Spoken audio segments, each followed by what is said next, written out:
In the last lecture, we spoke of how the seed of karma is formed in the period immediately following a man's death.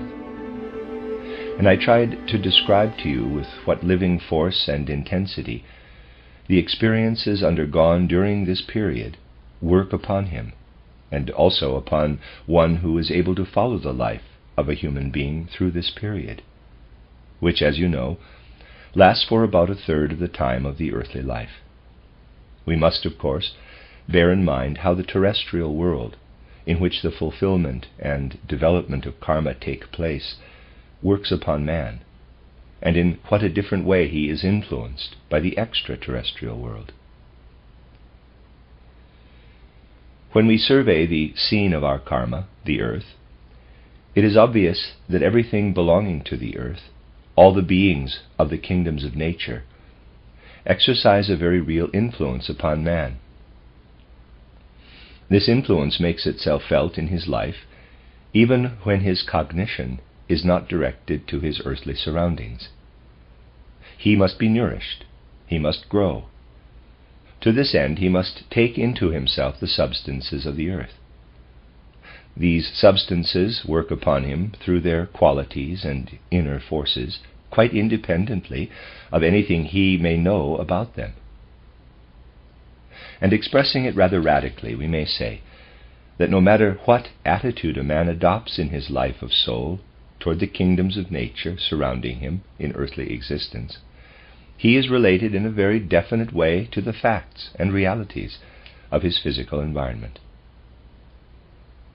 This can be observed in many domains of life.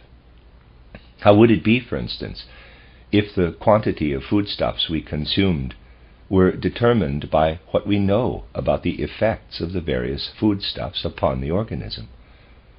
Obviously, we cannot wait until we possess such knowledge. We are obliged to eat.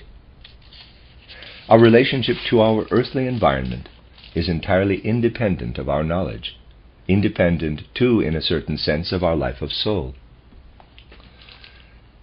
But now, think of the utterly different character of our relationship to the world of stars. Influences of the world of stars cannot be said to have the same instinctive basis as the influences of the kingdoms of nature. The starry worlds fill man with wonder. He can be moved and inspired by them. But just think to what an extent his life of soul is involved in everything that concerns the world of stars, how his life of soul is affected. Take the nearest heavenly body that is related to man, the moon. That the moon has an influence upon man's life of fantasy and imagination is common knowledge. And even those people who repudiate everything else in respect of influence of the celestial bodies upon the human being will not deny that the, quote, magic of moonlights, close quote, to use a romantic phrase, has an effect upon fantasy. But it is impossible to imagine that even this crudest and most obvious influence of the world of stars could take effect if man had no life of soul. Without the life of soul, there could be no such relationship as exists between man and his earthly environment, where, in truth, nothing essential depends upon whether he admires or does not admire, shall we say, a cabbage. It is simply there to be eaten, or upon what he knows of its effect upon his organs. What he has to do is to eat it.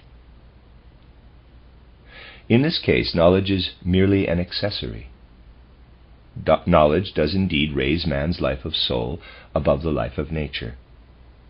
But man lives his life within the realm of nature, and the spiritual life itself is an accessory.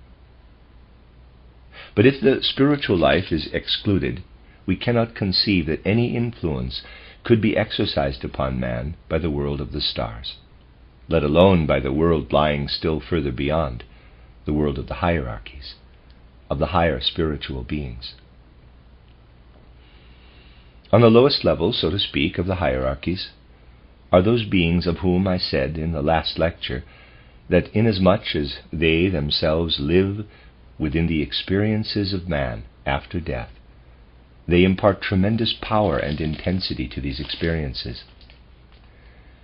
If these moon beings, who were once the great primeval teachers of humanity on earth, did not live, as it were, within man's very being after death, his experiences would be like dreams. But they are anything but dreamlike.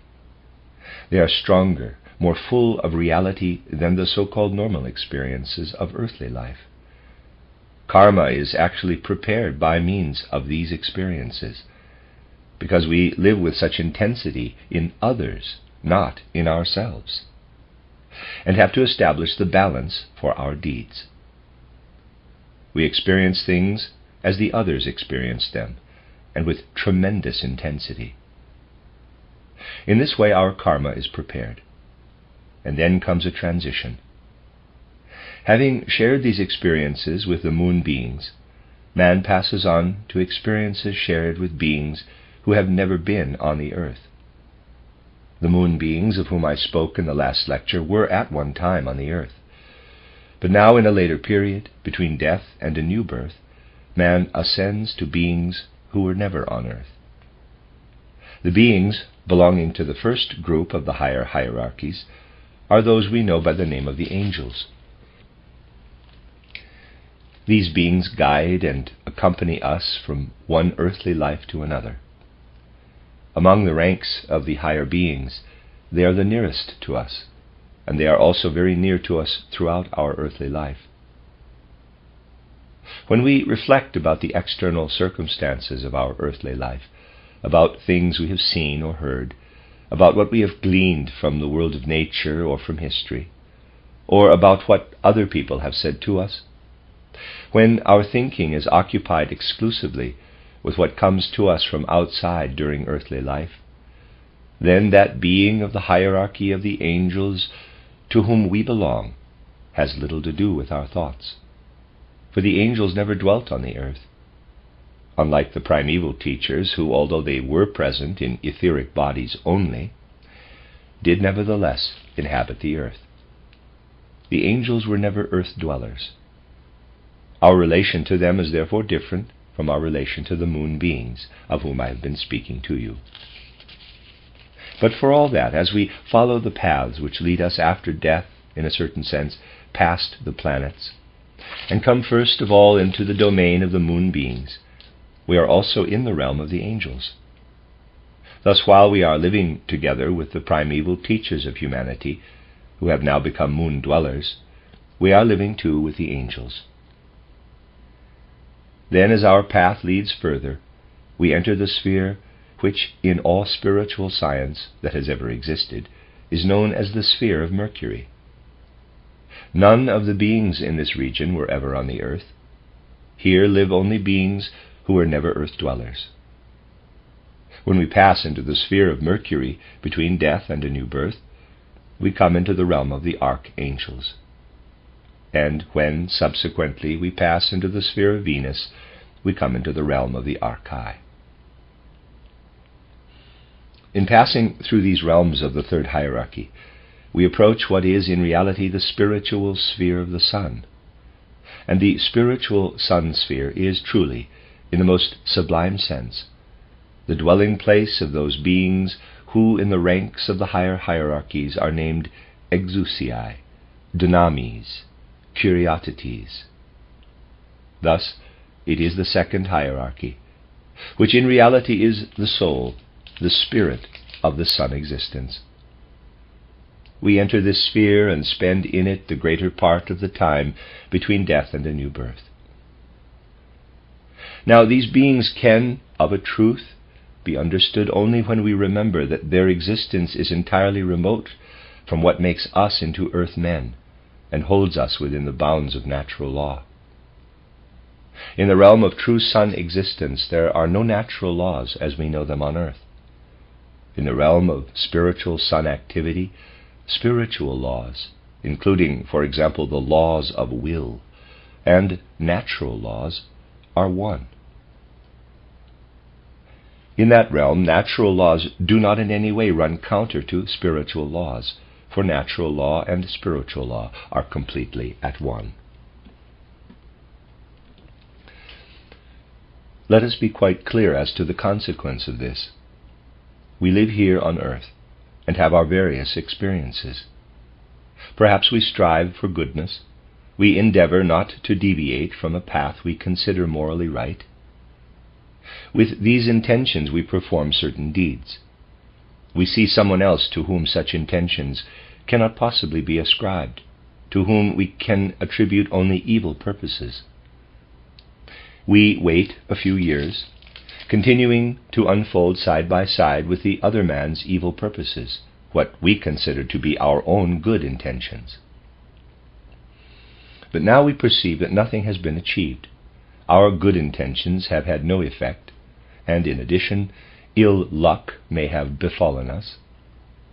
Whereas the other man, whose purposes we deemed evil, is living by our side in what appears to be good fortune. This is something that leads so many people who have eyes only for earthly life to rebel against it, and to declare that in this earthly life there is no evidence of a power that deals justly with good and evil. And indeed, no really unbiased observer will be able to say that a man who says this is entirely in the wrong.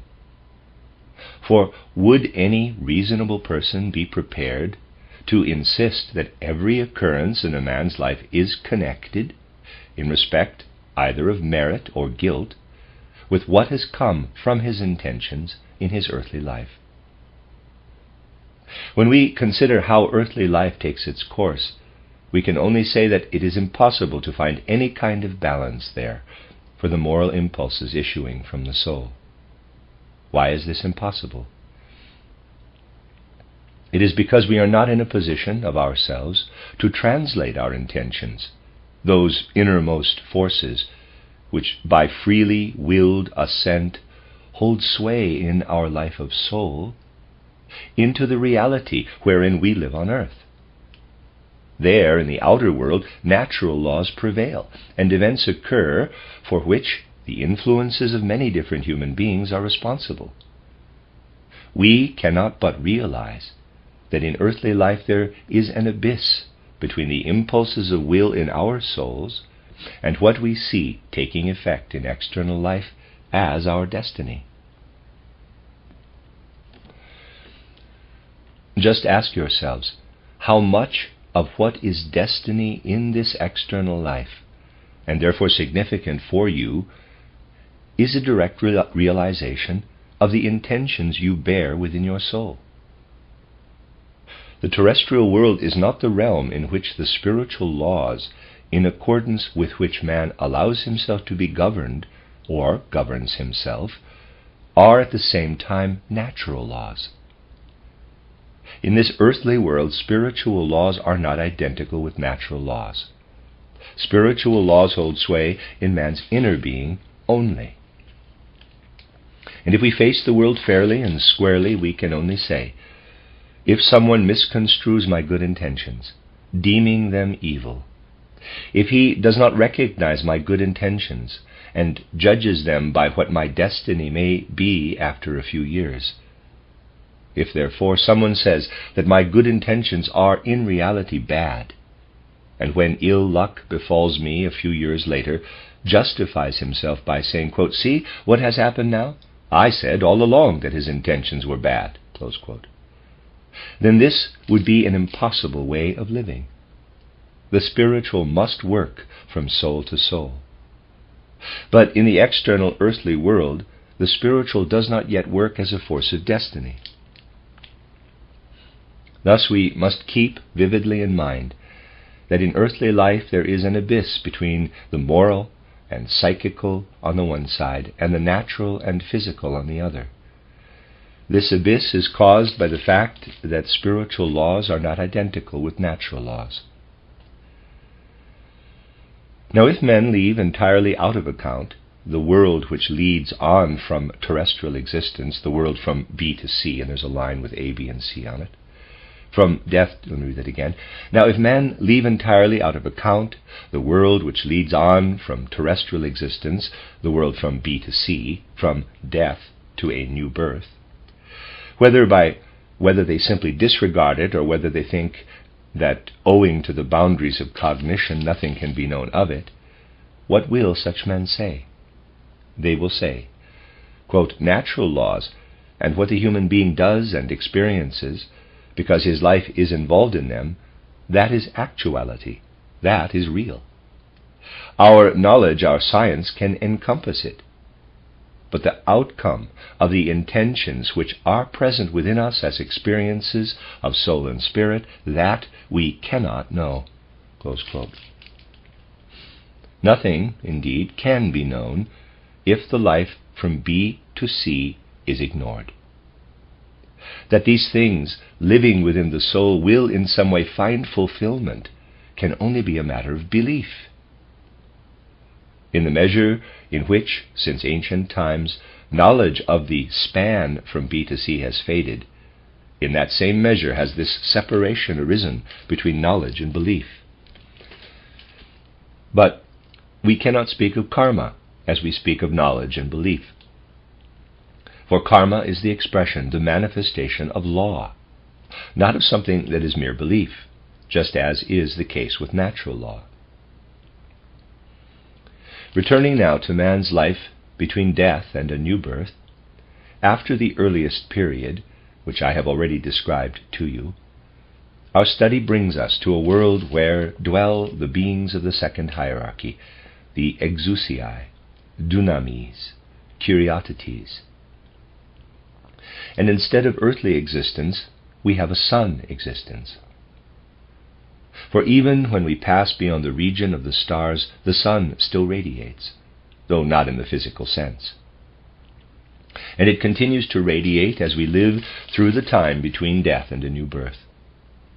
Whereas here on earth the sun shines down upon us with its physical influences, in the life between death and a new birth, the sun shines upward to us.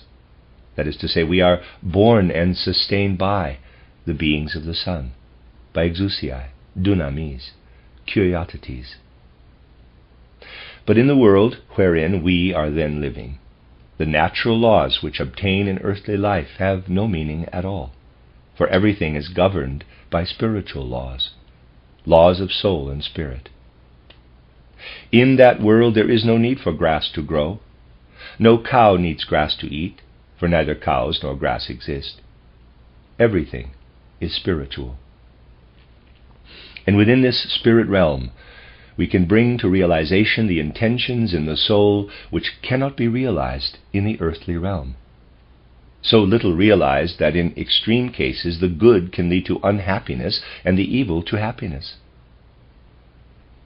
Everything in the realm of the sun finds fulfillment and expression according to its inner worth, its intrinsic nature.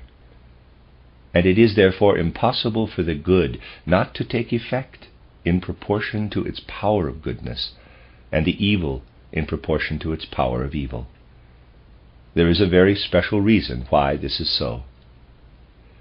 From the sun existence, which enshrines the second hierarchy, the exousiai, dunamis, curiosities, a kindly, gracious welcome is extended to all the good intentions and purposes that were harbored in our life of soul on earth.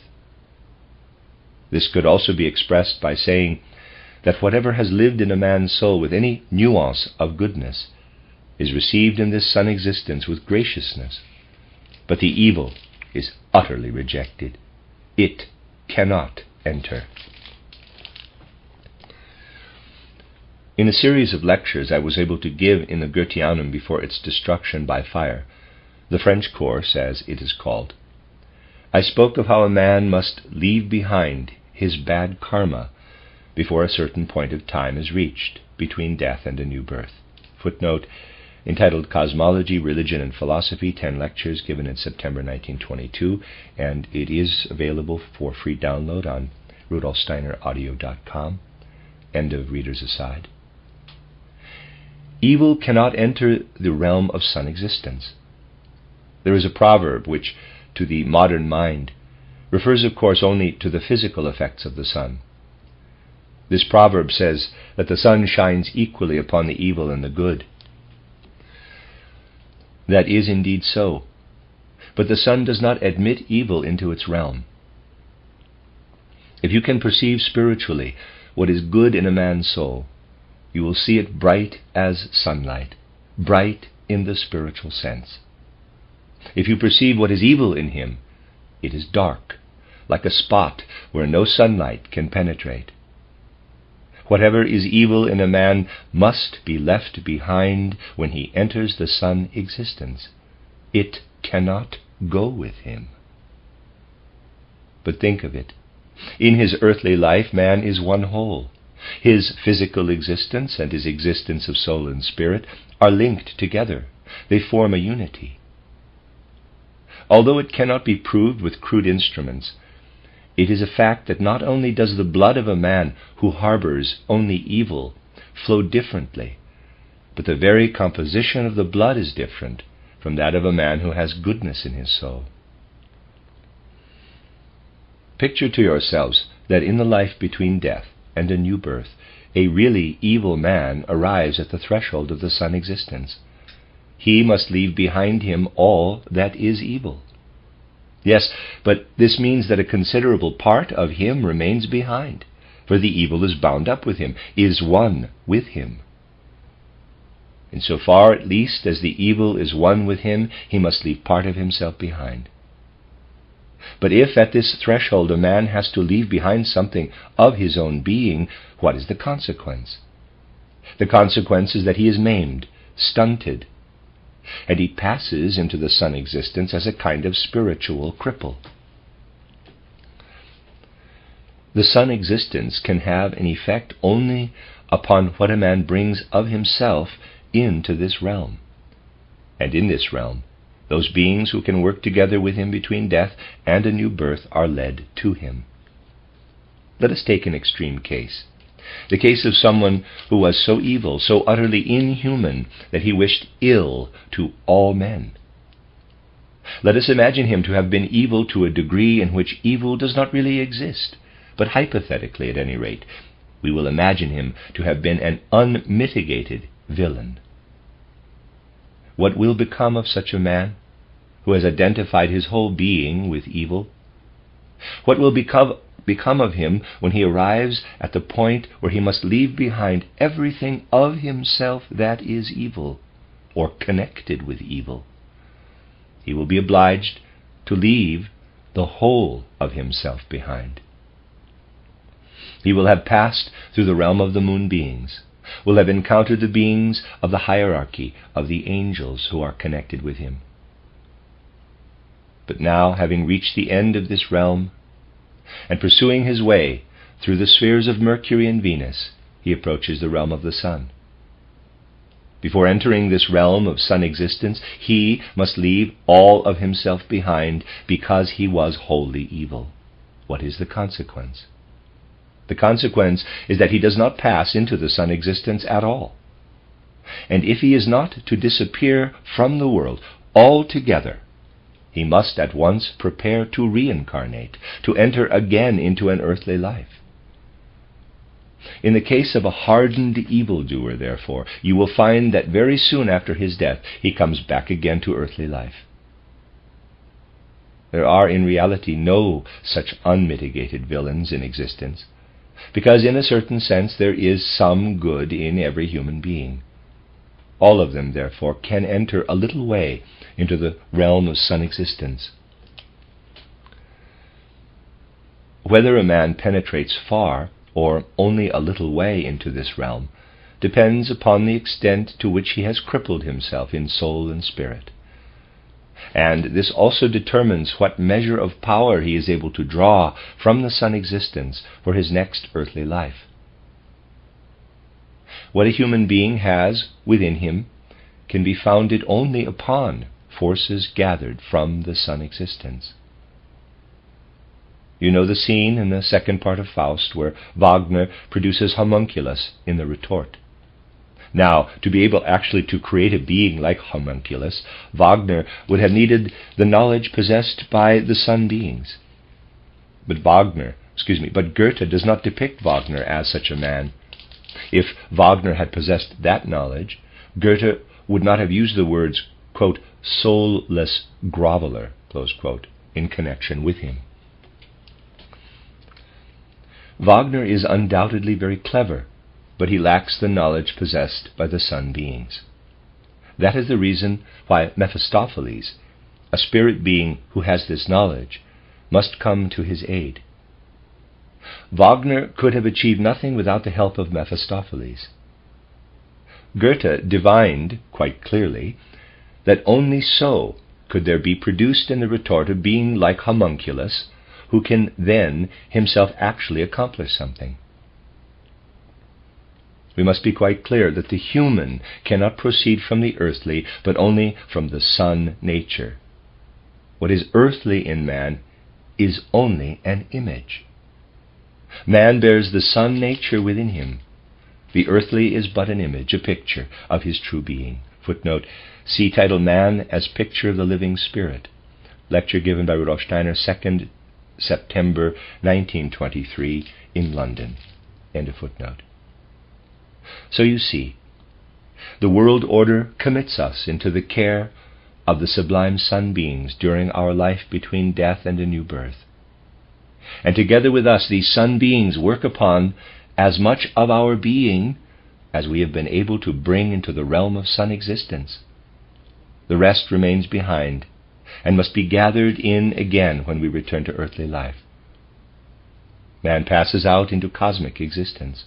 I shall describe the further stages in the lecture the day after tomorrow. And then he returns to the earth. On the path of return, he passes once more through the moon region. There he finds the evil he left behind, and he must receive it into his being. It must again become part of himself. He receives it in the form in which he experienced it immediately after having passed through the gate of death, and now he makes it so truly a part of himself that it comes to realization in earthly existence.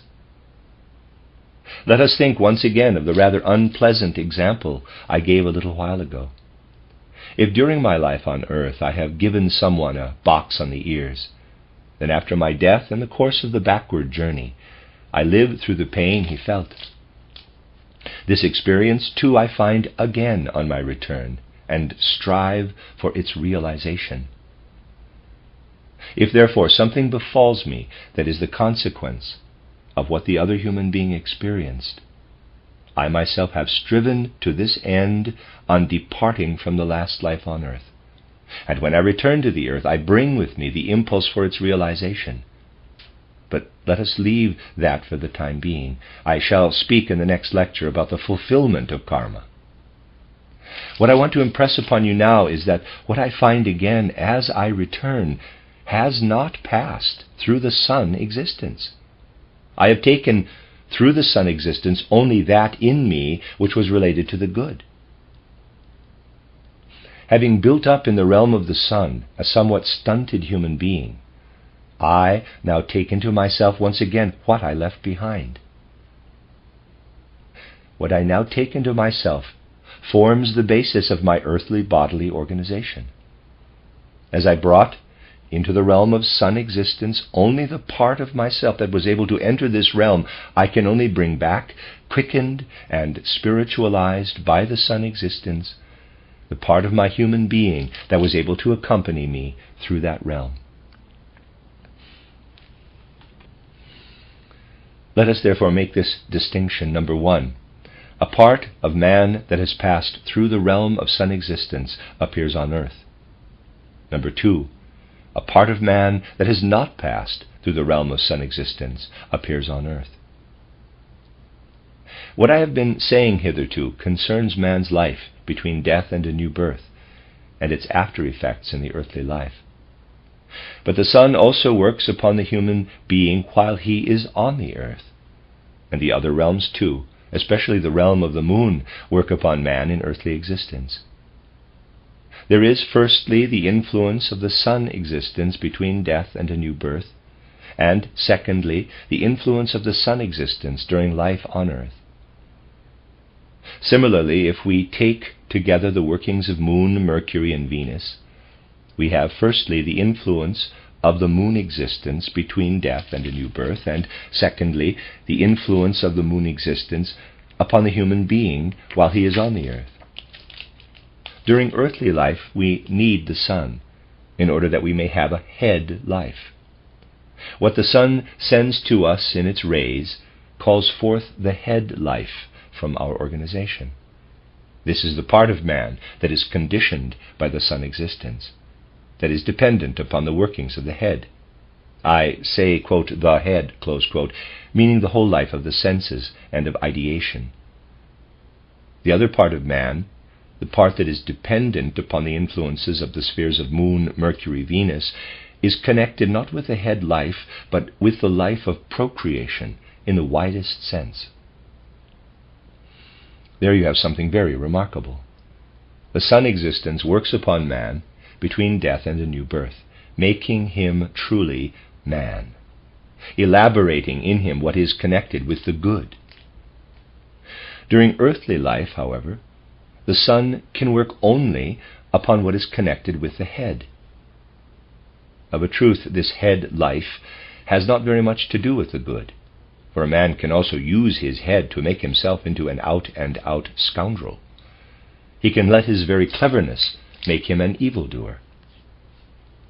Everything in earthly existence that promotes continuity of evolution is based upon the life of procreation. This life of procreation is under the influence of the moon, and during the period between death and a new birth is connected with the part of man that does not share his existence in the cosmic spheres.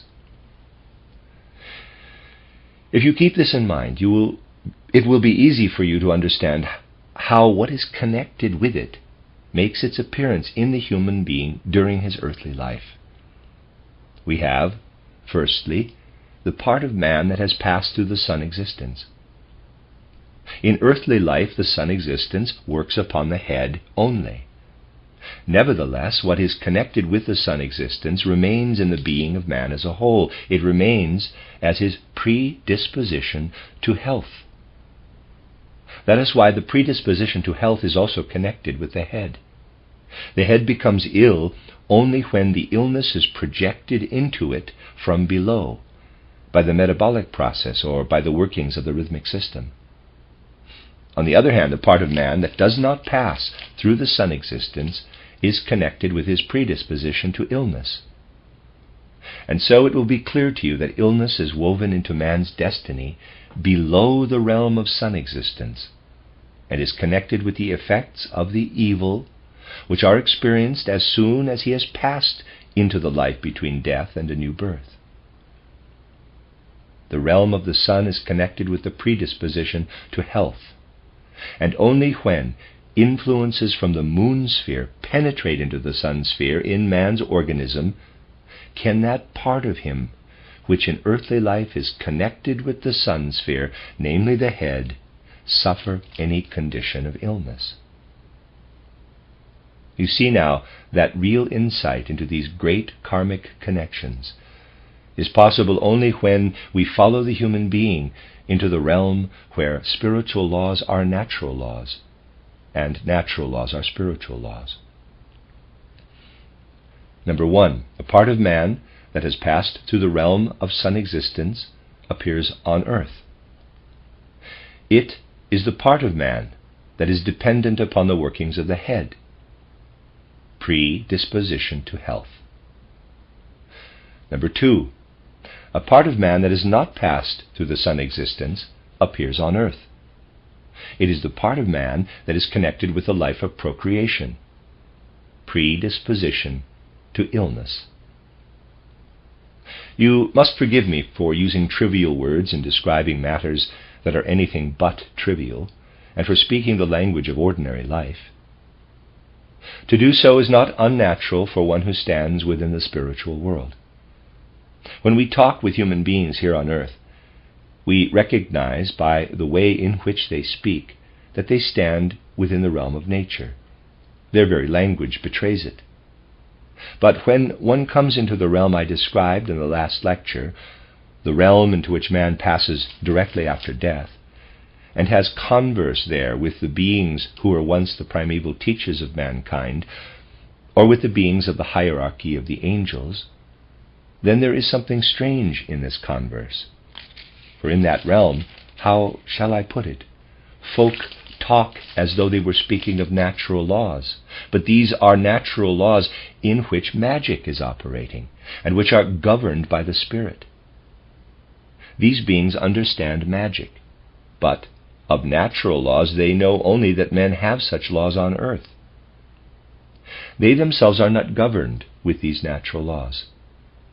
Nevertheless, the processes and happenings in yonder realm appear in pictures which resemble the processes taking place on the earth.